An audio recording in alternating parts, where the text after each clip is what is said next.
Assalamu alaikum, brother. Hey, alaikum salam.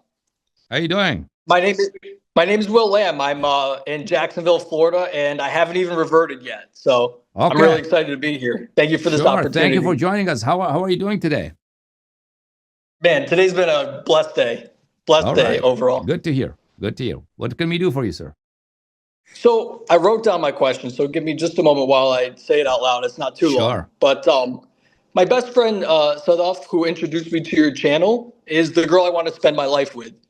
Mm-hmm. I still haven't reverted to being a Muslim, so there's no way for us to be together. um, let alone be getting accepted by her parents. Mm-hmm. But I'm still choosing to become a Muslim despite that.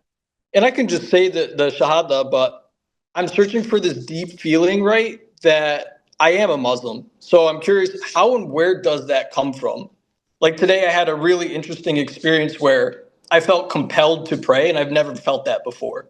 So I'm Mm. just curious, like, how do I know that I'm a Muslim, even if I do everything right and everything like that? So how do you know you're a Muslim? That's very easy because as soon as you realize and you confess and you acknowledge and you profess your belief and knowledge that indeed there's one God, and that God is the creator of everything and there's none like him, and he's all powerful, almighty, and he knows everything, and he created everything, and he's all merciful. Everywhere you see abundance of his mercy and compassion and his blessings to everything, to everybody, to every atom in the universe. So, and his wisdom and his might. So he is one, he's the creator, he's all powerful. That's so obvious. There's no other truth more obvious, more undeniable than his being. So that's one. And then who taught us this? Who taught it? This was taught to us by Prophet Muhammad sallallahu alaihi wasallam, because mankind, despite being intelligent, can never know God who he is, except by a God, by a guide from himself. So Allah subhanahu wa ta'ala sent us this benevolent Prophet sallallahu alaihi wasallam with unmatched eloquence and unmatched uh, mercy and character impeccable, that he would stay himself for days hungry, and he would give his food even to his enemies. And he preached Wow. brotherhood and love and kindness and akhlaq, despite what is now there are different versions of Islam. All versions of Okay. Islam, there's something wrong with it. There are things about Islam that are Okay. very disgusting and very repulsive, and I myself disdain those things, but they have nothing to do with the Prophet sallallahu alaihi wasallam. The history of Islam is long, 1400 years. There were a lot of evil people who wanted to do evil things in the name of piety. And how did they justify it? They justified it by attributing to the Prophet sallallahu alaihi wasallam. So the Prophet sallallahu Okay. alaihi wasallam himself, he warned us. He said there will be so many different versions of Islam after me. My ummah will split into 73 denominations, 73 sects, and all of them would be damned and punished in hell except one. So, how do we know we become Muslim? I'm a Muslim because if I realize this fact that I have a creator, that I have this benevolent friend that's everlasting, and his love is endless for me. And why you feel that calling in you? Because because he's our creator. He made Yeah. us. And he sent that guide who taught us that he is the guide, that he is the creator. And he sent his message that how he wants us to live our lives. Because there's so many different ways you can live your life. So what would be the Right. Right. best way to live your life? Who would have this answer the best? The one who created us. He made us. He knows what's our past. He knows what's our future and what's after life for us.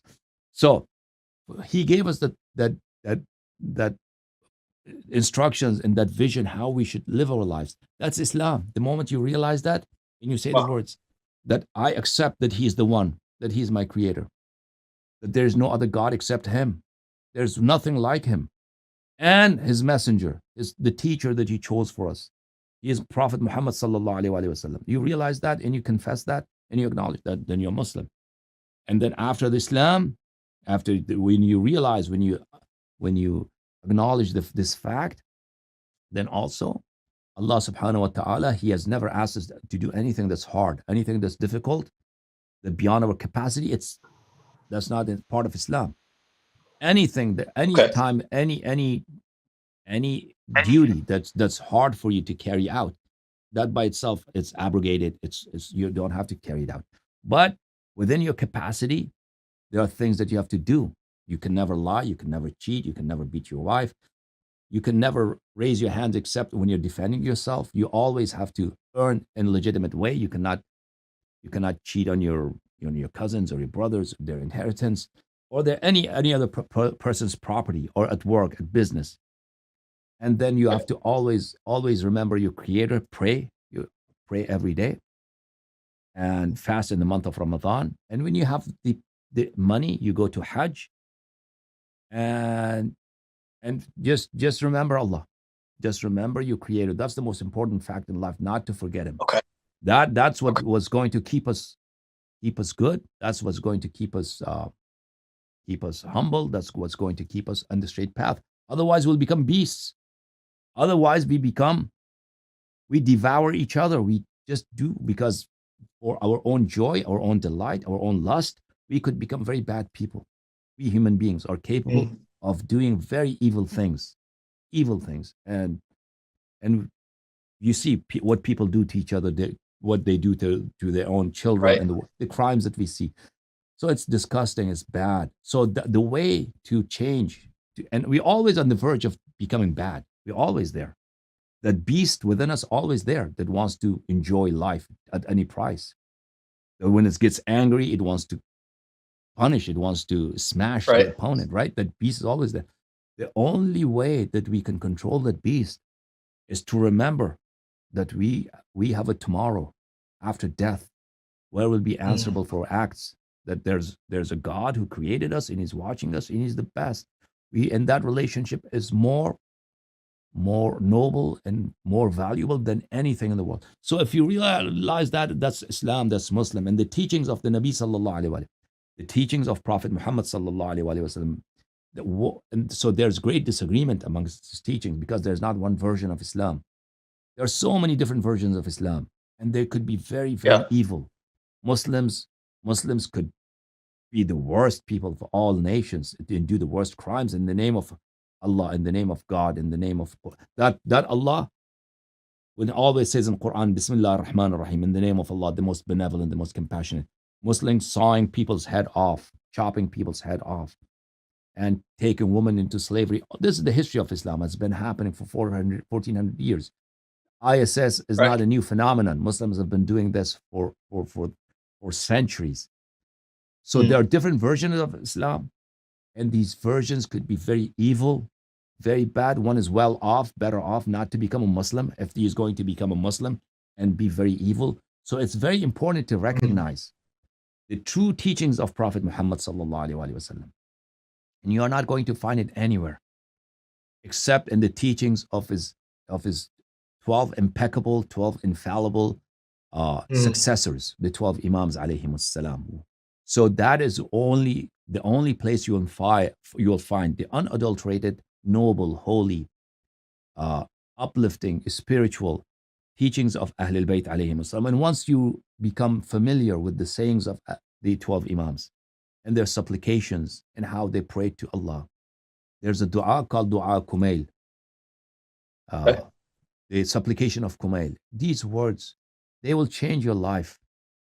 They will change your vision. You will find so much spirituality, so much. It will touch your soul and heart. Your good angel will come to you, and you will be a totally different person. Awesome. So I'm not going to overwhelm you with a sermon now, but that is I my appreciate you. message I to you. appreciate Yeah, you. sure.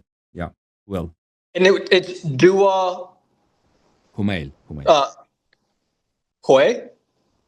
Kumail, the supplication of Oh, Kumail. Humail. Yeah, Okay, yeah, Kumail. perfect. I'll look that up And as there are soon as I'm many done. supplications like that.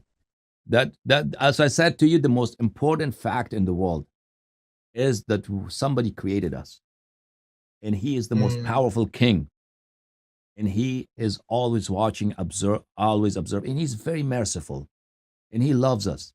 So that relationship is more noble than any other thing. And this supplication and supplications like that, Okay. that that brings to life that relationship between us and the Lord. between us and the Creator, between us and our King, our friend, our best friend ever. Who He is and where He is and how we are supposed to talk to Him and how He talks back to us.